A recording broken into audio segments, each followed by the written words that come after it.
الاقناع كمبدأ الموضوع ما بيبقاش صعب، انت بس اللي بتبقى مصدق انه صعب.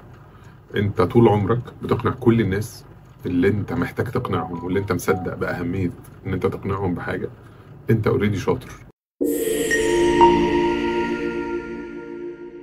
يعني انت اقنعت بابا انه يطلعك رحلة معينة في المدرسة وانت صغير، انت اقنعت بابا انه يخرجك تسهر مع اصحابك، انت اقنعت ماما ان انت لازم الخروجة دي مهمة جدا جدا جدا بالنسبة لك فلازم تخلص لك الموضوع مع بابا.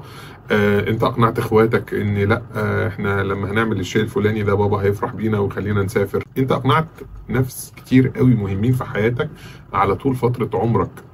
اقناع العميل او اقناع الزبون او اقناع الشخص اللي انت عايز تقنعه باي شيء مش اصعب من ان انت تقنع بابا بالخروجه او بالرحله. بالعكس الموضوع سهل جدا جدا جدا، بس انت اللي بتبدا تشوف العقبات. انت مش مقتنع ان هو 100% سليم، انت مش مقتنع ان هو 100% في مصلحتك وفي مصلحه الشخص اللي انت بتقنعه.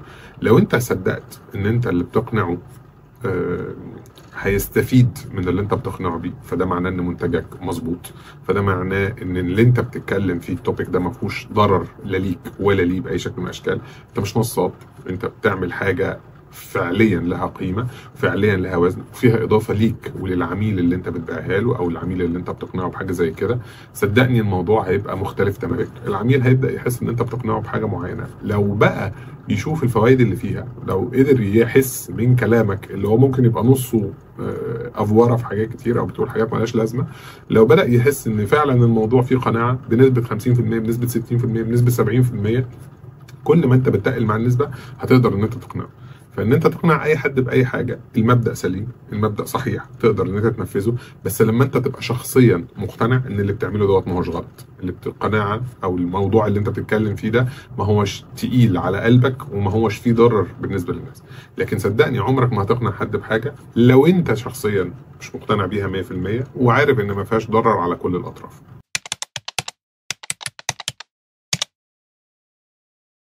اياك تكون بياع سيلز لاي منتج، ايا كان المنتج اللي انت بتبيعه ده شكله ايه، نوعه ايه.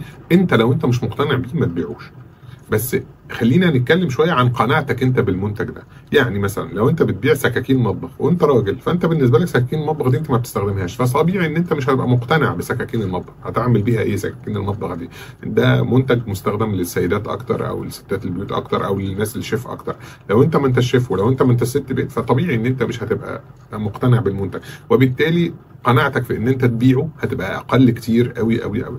نصيحتي ليك ان انت لو مش مقتنع بالمنتج اللي انت بتبيعه اياك تفكر تبيعه. طب امتى ابقى مضطر؟ لما اتعلم المنتج. تضطر تتعلم المنتج، تضطر تقتنع بيه، مش تقنع بيه العميل.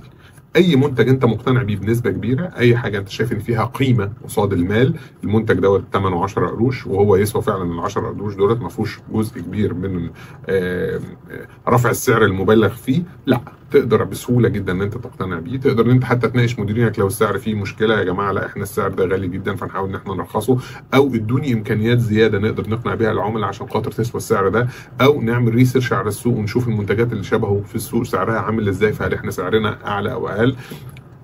بدل ما انت تبيع منتج انت مش مقتنع بيه، ابذل وقتك ومجهودك في ان انت تقتنع بالمنتج الاول ثم تقرر ان انت تبيعه ولا لا. قدرت تقنع نفسك بيعه، ما قدرتش تقنع نفسك يبقى المنتج ده مش شبهك ومش المفروض ان انت تبقى بتشتغل عليه باي شكل من الاشكال. صدقني مش عايز اقول هتفشل، بس مش هتكون انجح واحد في الموضوع ده. في ملكه من عند ربنا، في موهبه ربنا بيديها للانسان، ان هو بيبقى قادر على انه يوظف لسانه او يوظف اسلوبه او يوظف تعريفاته وكلماته اللي هو درسها طول عمره او استخدمها طول عمره. فدي ملكه من عند ربنا، في جزء كبير منها كده، لكن كمان لا، هي حرفه ممكن الواحد يمتهنها وممكن الواحد يبقى بيتعلمها وبيدور عليها. طبعا لازم تكون مثقف. الثقافة هنا مش ان انت قريت كتب كتير ولا بتتفرج على حاجات كتير ولا بتقرا حاجات كتير ولا بتقرا الجرايد ولا عندك معلومات عامة، لا. الثقافة المقصود بيها ثقافة عن المنتج نفسه، ثقافة عن الصناعة اللي انت بتشتغل فيها. لو انت عندك ثقافة عامة دي حاجة هتضيف لك مش هتقلل منك، بالعكس. لكن لو انت ما عندكش الثقافة العامة او اللي هو اللي بنقول عليها بقى البابليك نوليدج او اللي هي معلومات يبقى كل الناس عارفاها عن الاخبار عن الاقتصاد والى اخره، لا، على الاقل يبقى انت مثقف عن المنتج اللي انت بتعمله وعن الصناعه اللي فيها المنتج بتاعك. ما تقنعنيش ابدا ابدا ان انت هتروح تقف في محل تبيع بنطلونات، تبيع قمصان، تبيع جزم، تبيع الحاجات دي كلها وانت مش فاهم ايه ماركات الهدوم، انت مش فاهم في القماش اللي انت بتبيعه، انت مش فاهم في انواع الخياطات، انت مش فاهم في درجات الالوان. انا واحد من الناس ما بفهمش في الالوان غير 5 6 الوان. في دلوقتي مثلا بقى الستات عندها من كل درجه لون فيه 20 درجه. لو انت قررت ان انت تقف في محل بيبيع منتجات ملابس او بيبيع منتجات فيها الوان، لازم تبقى انت عارف درجات الالوان، لازم تبقى انت عارف ايه احدث الصيحات اللي بيعملوا، لازم تبقى انت بتتابع السوشيال ميديا وبتشوف الفاشونيستاس اللي بينزلوا هنا وهناك بينزلوا ايه ترندات جديده. لا اصل لا ابو نص كم دلوقتي ترند، لا ابو كم، لا البنطلونات المقطعه، لا البنطلونات الطويله. كل الحاجات دي كلها داخله تحت البند ان انت تثقف نفسك او ان انت تبقى ملم وعامل ريسيرش كويس قوي عن المنتج اللي انت بتبقى بتشتغل فيه. لكن كملكة ان انت تتعلمها لا، دي موهبة من عند ربنا. لكن اللي اقدر اشتغل عليه دراسة المنتج، اللي اقدر اشتغل عليه دراسة السوق، دراسة الصناعة، ازاي اوسع، ازاي اشوف واستفيد من كل الخبرات والمجالات اللي انا اشتغلت فيها قبل كده، واحاول ان انا ادعم نفسي في اني انا ابقى اشطر واحد بيفهم.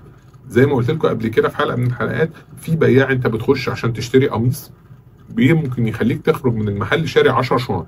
اكيد انت مش داخل وعامل حسابك ان انت تشتري غير القميص فقط لا غير، لكن هو خلاك تبقى 10 شنط. البياع ده بياع شاطر، البياع ده اتعلم، مش بس لسانه حلو، لا هو فاهم المنتج كويس قوي. الباكجنج دي كلها انت اقنعت بيها الراجل لمجرد ان انت بياع، ملهاش علاقه خالص خالص خالص خالص بقى بان انت مثقف عن الحروب اللي بتحصل اليومين دول، مثقف عن كده، لكن انت مثقف عن المنتج.